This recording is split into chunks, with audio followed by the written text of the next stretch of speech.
So the big question is this: how are real estate investors who don't have a ton of free time, don't have access to off-market deals, and didn't start life on third base, how do we grow a real estate business conservatively to support our families, finally leave the corporate rat race, and build a legacy?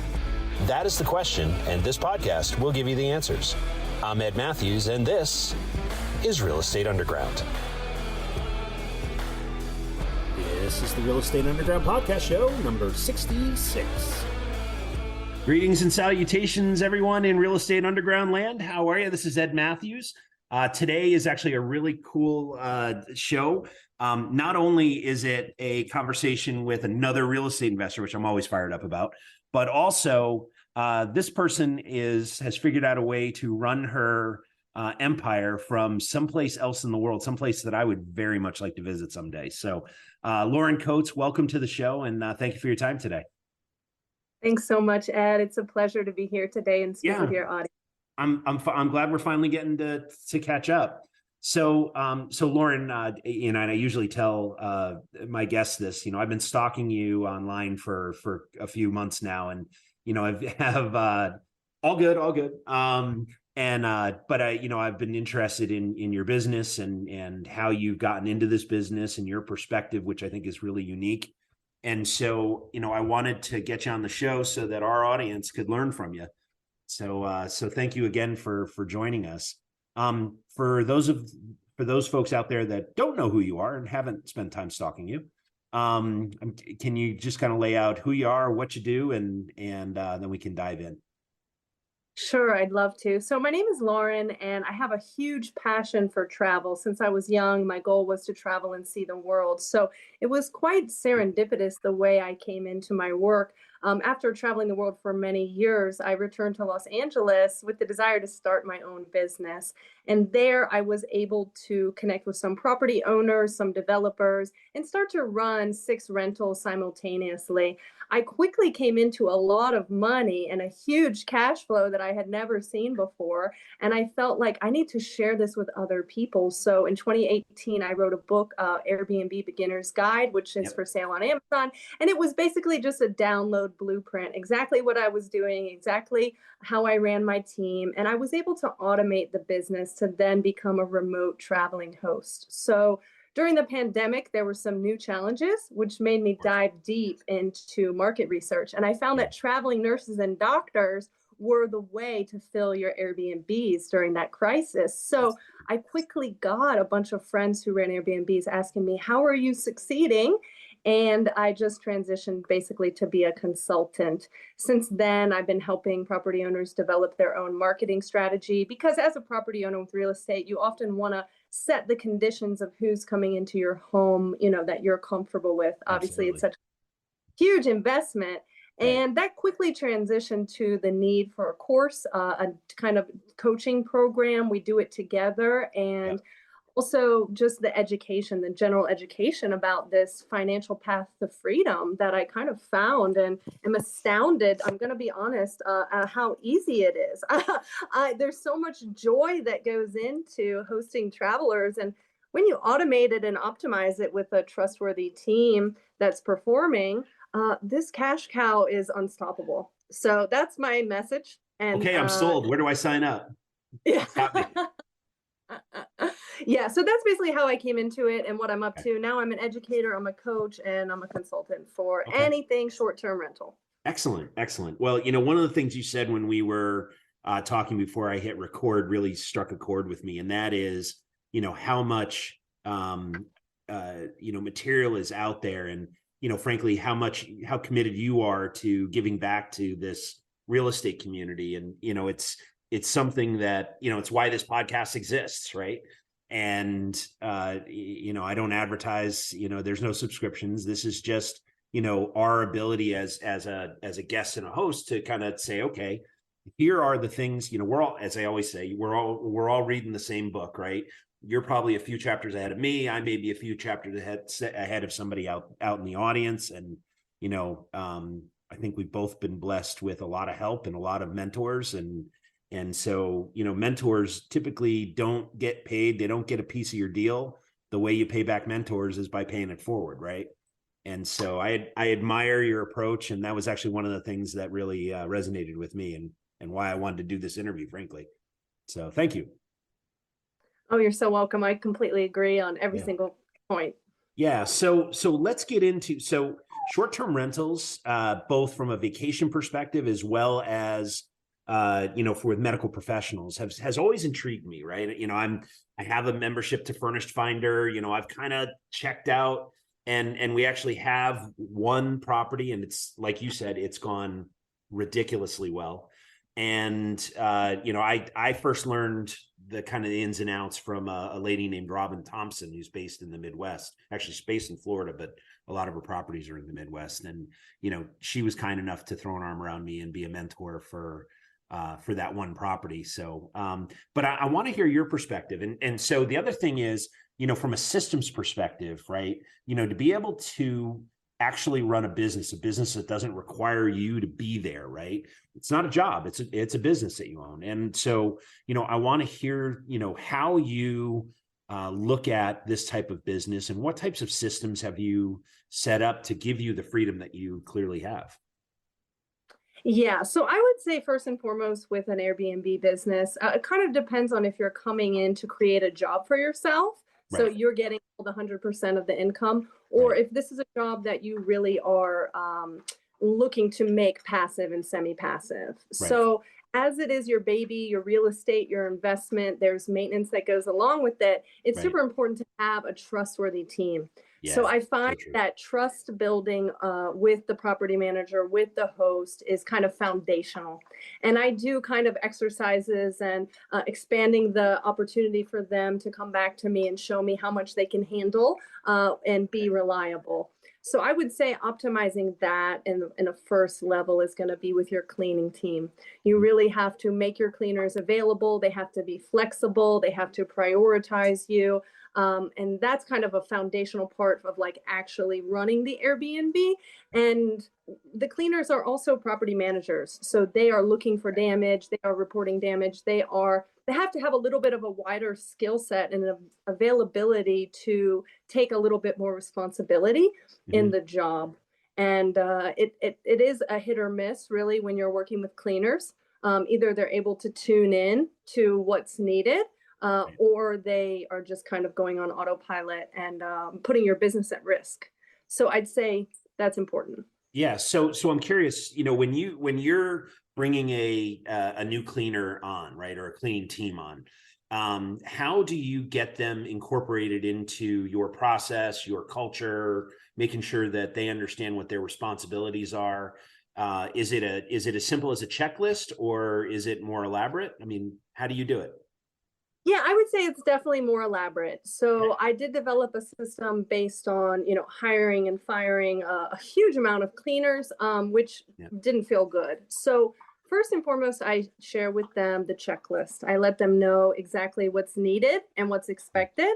I share with them also the actual platform, what the actual platform looks like, how we get a review score, we're scored on the cleaning, and then as well, that letting them know that if they don't do a good job, I could lose thousands of dollars in an instant. As well as that, I like to work with the head cleaner system. This is where you have one cleaner that you talk to, you give her the schedule, you train her or him, and they have their own team. Right. And they bring That the makes sense. team.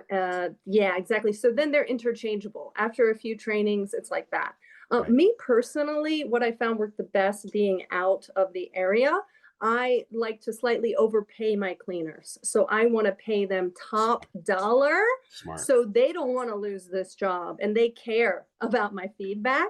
Right. I did develop a kind of a fee system because, as you know, when you're doing hourly, they might just hang around to, slow mo. And then if you do a flat rate, maybe they're going to go in and out.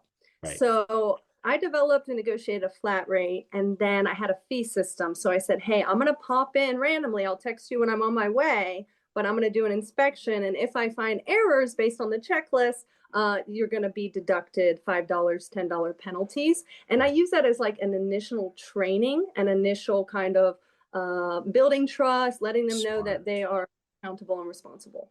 Excellent. And so, So obviously you're based now in Brazil, is that right? Or Yes, you're in Brazil right now? Yeah. yes, I'm based in California, but for the meantime, I'm going to be in Brazil. I'm looking at land and ranches and organic Excellent. farms where I'd like to make my first tiny home. Cool. Well, hey, well played, by the way. Hats off. So are your properties predominantly in the LA area, or are they elsewhere?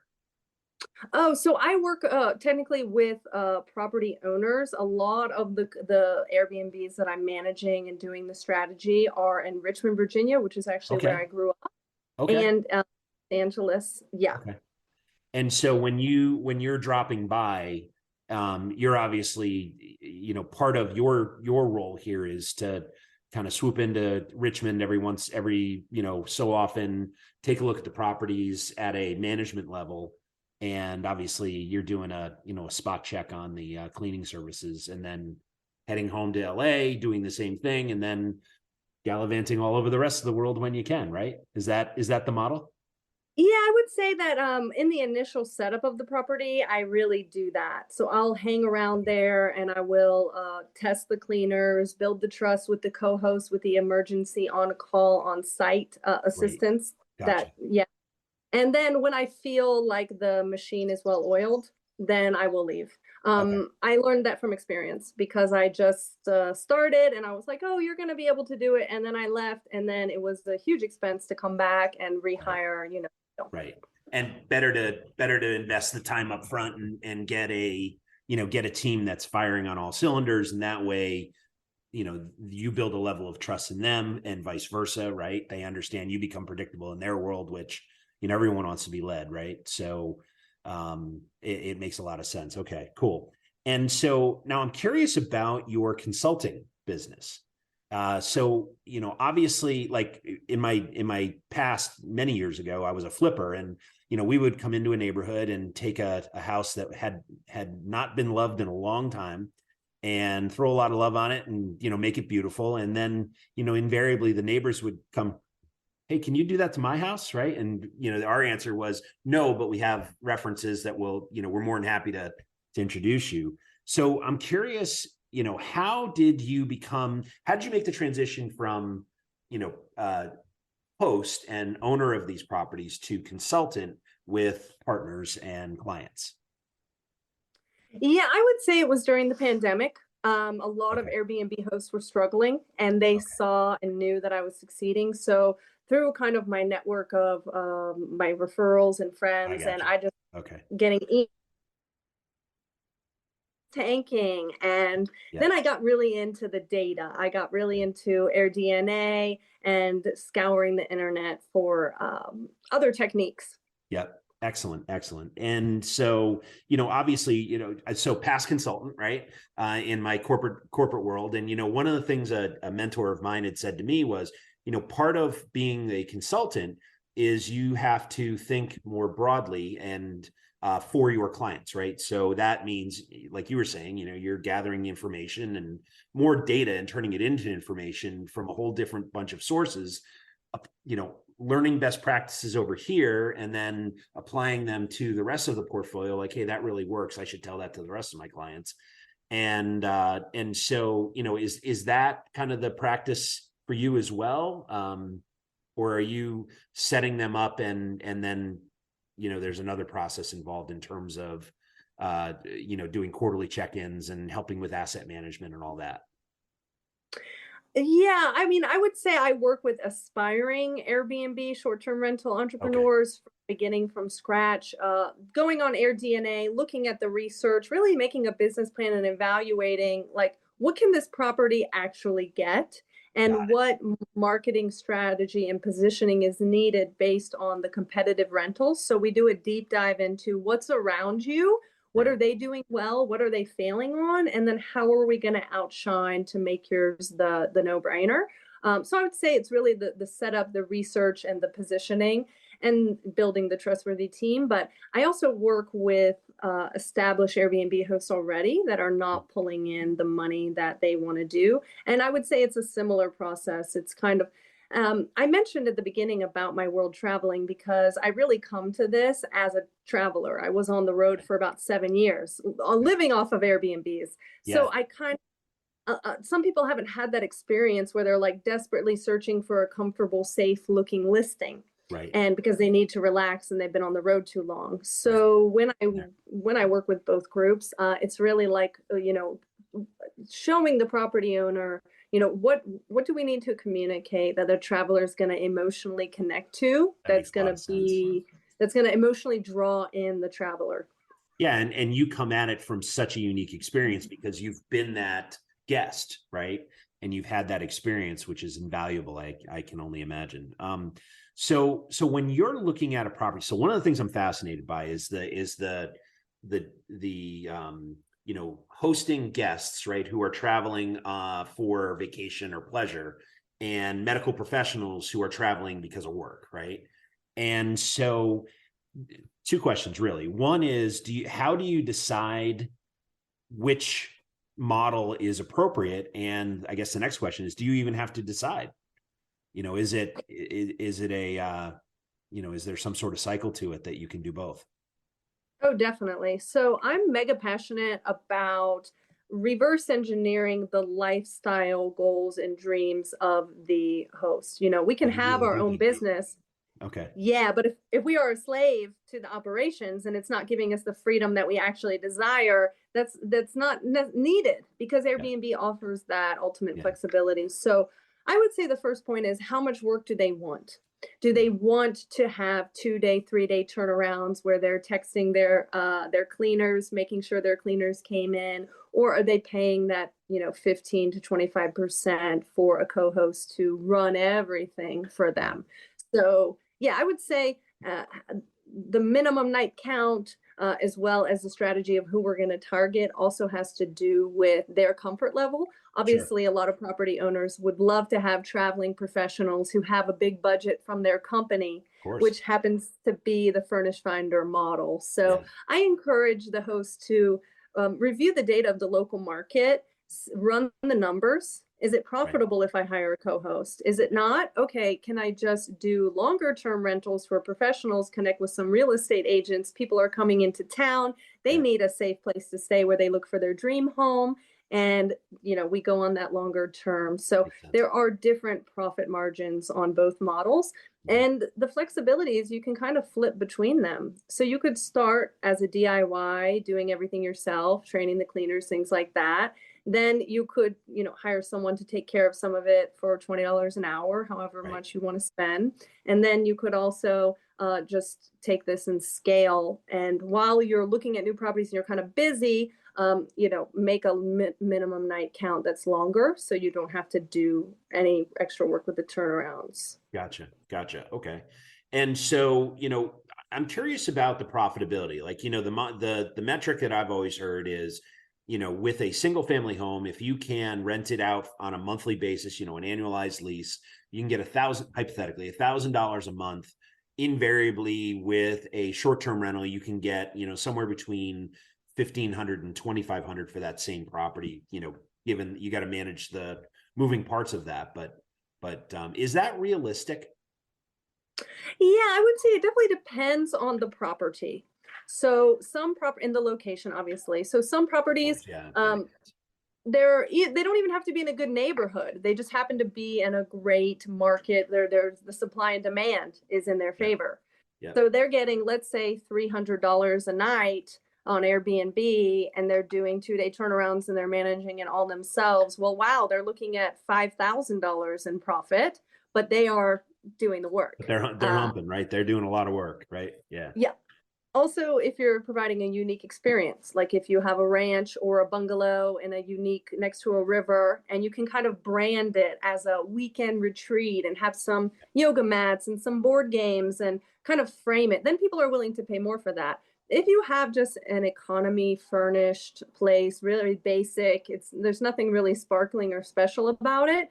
You're looking at around $100 a night or up for an entire home, kind of at the minus level. And then you're running those numbers and saying, wow, okay, I'm getting $2,800 a month for that. Right. I get it. Okay.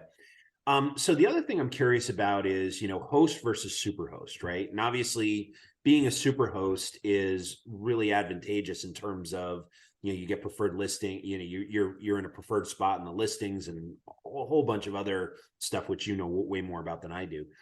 Is it worth, engaging with, and I'm going to throw out a couple of names so that we don't have to talk about someone specific, but like Evolve or Red Awning or some of the other management companies out there that, say that, okay, if you sign up with us, we're already a super host and we will help you boost your listings so that you get, you can ramp your business up faster. Is that something that you've ever looked into, and is that something you advocate for? Or? Definitely. I'm glad you brought up Evolve. Actually, really glad you brought up this question because I had a sales call with Evolve a few months ago and I was so impressed. I've never worked on them one-to-one, but they have a phenomenal business model where they're going to send out a photographer for free that's going to do the conversion photography. They're going to write your listing. They're going to do all the price optimization. They're going to do the marketing. They're going to do all the guest communications for 10%. That's quite an incredible service, especially because they have professional copywriters and things like that. Right. What I understood from Evolve is that they are going to put your listing under their name. Right. So I guess in that case, their superhost would apply. So for anyone who's not interested in doing it themselves and learning themselves how to create a powerful listing and really optimize it or work with an expert like me, and they just have a property, it's furnished, and they just wanted to succeed from the beginning, I would recommend Evolve because because they're working on percentages in their highest and best interest. As far as Superhost, I don't find that getting Superhost is so challenging. There are just a few key components that you really have to authentically represent your space on Airbnb. Okay. 5 stars is very much about you fulfilled my expectations. It's not about being a Ritz-Carlton. Right. And then I think you have to respond. You have to host a certain amount of people, and you have to have a 4.8. So I think Superhost is super obtainable for people as long as they make the listing with integrity and then provide incredible customer service. But yeah, I would recommend for people in the United States, North America, if they're more coming in an investor angle or as a real estate investor, and they're not looking to create a job for themselves with managing it, I would super recommend that route. Yeah. So thanks for that. So I'm curious in terms of, so that's kind of where the line is, right? In terms of where services that you provide are more about someone who wants to manage, at least at a high level, their own portfolio versus actually worrying about doing the break fix, all the photography, listings, and all that, where you can outsource that to another company, right? Is that kind of the line that you draw in terms of your service? Yeah, I would say the line is perhaps a slightly more to the left. Okay. For me, it's really important that when people are thinking about doing Airbnb, that they look at the AirDNA data. This is crucial. This is going to show you the occupancy rate for exact similar properties in your area with charts and graphs. So it could be that your particular property doesn't support really the local vacation rental market. It's overpopulated. You're not offering anything that's sparkling enough. You don't want to redecorate. So I would say I more work with people who are interested in becoming an Airbnb host, interested in starting the business, and are ready to write a business plan, do a little bit of data research, figure out if they want to do it, and then how they want to move forward with setting it up. And then I would hand it over to Evolve. I'm more of getting the space ready, setting up the space, decorating it, and doing the marketing strategy to position it for success from the beginning. And then handing it over to a co-host, handing it over to a rental company to create the listing, do the photography for you. So I don't think Evolve would be able to help you really understand the interior design or the business operations side. Right. Makes sense. So let me get this straight. As a professional, you have to do due diligence to figure out your target market is correct and that the property fits with the model that you want to put in place. Then you have to create a plan. This sounds vaguely familiar. and then execute on that plan. And at that point, you may get some help from an outside manager, but until then, you actually have to have your act together. How about that? Yeah, you gotta get the fruit basket, you gotta fill it with fruit, and then Right. you can hand it over to someone to photograph it and sell it for you online. Awesome. I love it. Love it. Love it. So I'm curious, you've obviously had mentors and you clearly run a well-run business. That I'm curious, what advice you got and what's the best advice you got and who gave it to you? Hmm. Let's see. To be honest, I learn constantly online. I'm one of those watching, studying new things Love every that. single day, Yeah. the blessing of the internet. Yeah. But to be honest, I didn't have any mentors in this real estate. I'm very much like a self-taught kind of nerd in that aspect. As far as the best advice I've ever received from someone, I mean, it's very, very cliche, but I've had many people come into my life and tell me to believe in myself. Yeah. And cliche, but so powerful. Yeah. Turns out it's accurate though, right? Yeah, Because if you because won't believe in yourself, no one will. Right? yeah, and whatever you believe is possible for yourself, that's the line. Yep. Yep. You're probably right. If that's what you believe you're capable of, you're right.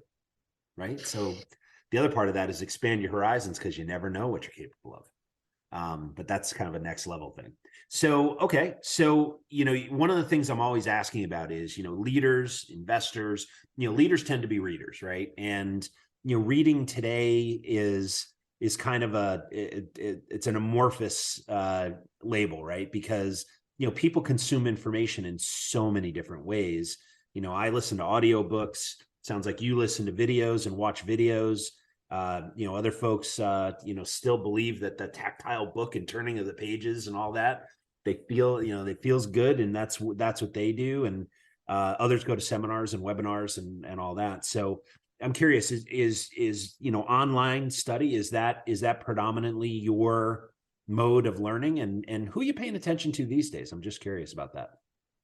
Oh, definitely. So, yeah, I mean, I self-study on YouTube. I buy audiobooks. I listen to a lot of audiobooks. I find business content is easiest for me to consume through audiobooks. I Yep. find that it's potent enough, but also completely resonating. Yep. I do also read books. I'd say I got my more practical study books, I got my fiction books, and I got my just kind of pleasure books as well. Right now, I'm studying NLP. I have a book that I'm Oh, yeah. studying All right. just for fun, just adding Yeah. another understanding of how powerful my words can be and Right. how whatever I'm saying to myself is creating my reality. It's just a little bit of a scientific viewpoint.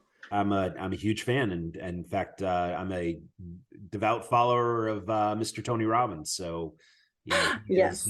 yes. So, I'm a business mastery graduate, and I hired one of his coaches, and I can tell you that understanding how your brain works and the story you tell yourself is probably one of the more important indicators as to whether or not you're going to achieve the dreams that you create for yourself, right? And like I was saying earlier, if you believe you can, you will. If you believe you can't, you won't, right? And the story you tell yourself is state story are two very important things, right? And the energy you bring to it. So I'm curious about the coaching program. So if I wanted to get involved and I wanted to hire you to be my coach, what would be the process there?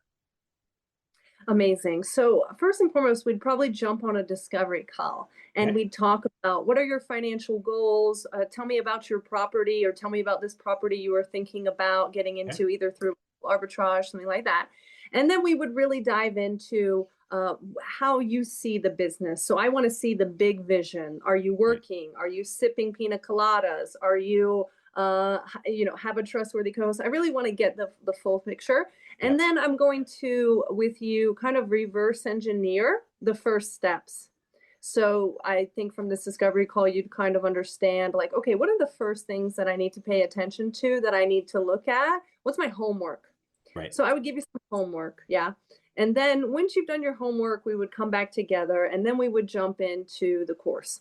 And the course is a lesson by lesson with some short videos that are explaining concepts. We have chapters from my book you can read for more in-depth knowledge. And once you start to tap your feet into teaching yourself, what is this business about? How do I do it? What should I be looking at? Right. What date, what numbers do I need? Then when you're ready, we jump on another call. It'd be about 2 or 3 hours.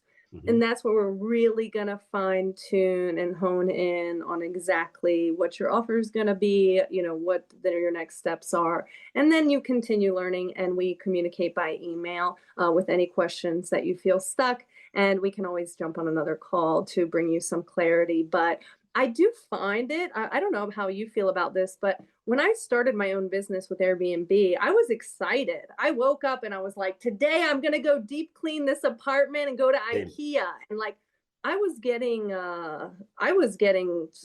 high voltage energy because I was building and creating my own thing. Right. And I wasn't afraid because I knew that I was going to do it and I was capable of doing it. So I really feel like if people can just step over the line from I'm thinking about it, but I'm afraid, to jumping over to like, you know what, I'm going to give this a try. I'm going to give this a go. The benefits are so huge. Right. The freedom that I can achieve is so big. I can make this passive, I just need to formulate it. I would love to work with clients who are excited and come to it with I can do this, I'm going to do this. And really they want to learn with an expert because like you with being a consultant, it's like, yeah, you can grow your garden and watch bugs eat it and be like, why didn't it work? Or you can spend one day with a master grower who's going to show you exactly what to do and you're going to be eating ripe tomatoes all year long. Sounds good to me. Big fan of ripe tomatoes and the money that comes with it, right? So as far as if someone wants to reach out to you and find you and join your program, what is the best way to reach you? Yeah, so we have a link, I'm sure, in the show notes or accessible to the audience for my Calendly. And there you can book a free discovery call to really jump into what are your big dreams here? What are we going to do together? And then on Teachable, you can also take a look at the link and see my landing page that talks more in depth about the course. And then, that is where it could be purchased. But I'd love to jump on a call. I also have a meet and greet option if you don't want to commit to a discovery call where we can just chat and get to know each other see if you want to move forward. Yeah. Excellent. Well, Lauren Coates, thank you so much for your wisdom today. I'm excited for you. And, one of the things that I always admire about people who get into their own businesses, you said it and it really kind of stuck in my ear, which was, you get up in the morning and you're all fired up to go deep clean an apartment. And I think that shows two things. One, clearly you're passionate about this business, which is awesome. And living passionately is a far better way to live than without passion. Right.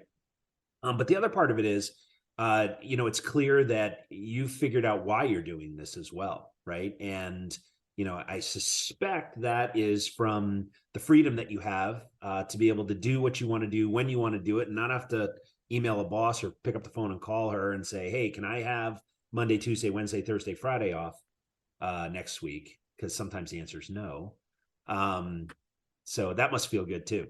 So I'm curious about your why and am I hitting the nail on the head?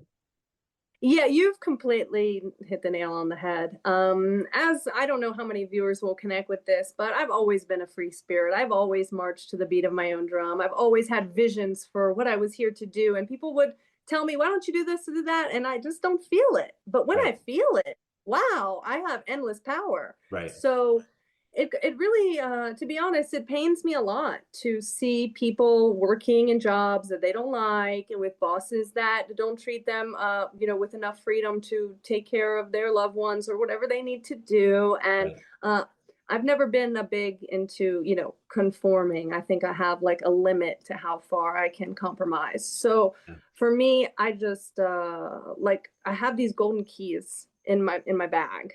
And I just want people to have access to all this information so Yes. they can liberate themselves from and start to live the life they really want to live. Because I find that once you have the security aspect taken, you got cash coming in, Yep. then you can get creative. Then Yeah. you can start to dream big. Then you can tap into, what do I actually want to do with my life? And that's where I'd love to take people into, because we need more people that are excited about what they do and that are living their passions, and and less people who are sacrificing their joy. Amen to that. Well, Lauren Coates, thank you so much. You're an absolute inspiration, and you're also really good at your job. So I'm looking forward to continuing to follow. I may be one of your students someday, because short-term rentals has always been a place where I wanted to spend a little bit of time.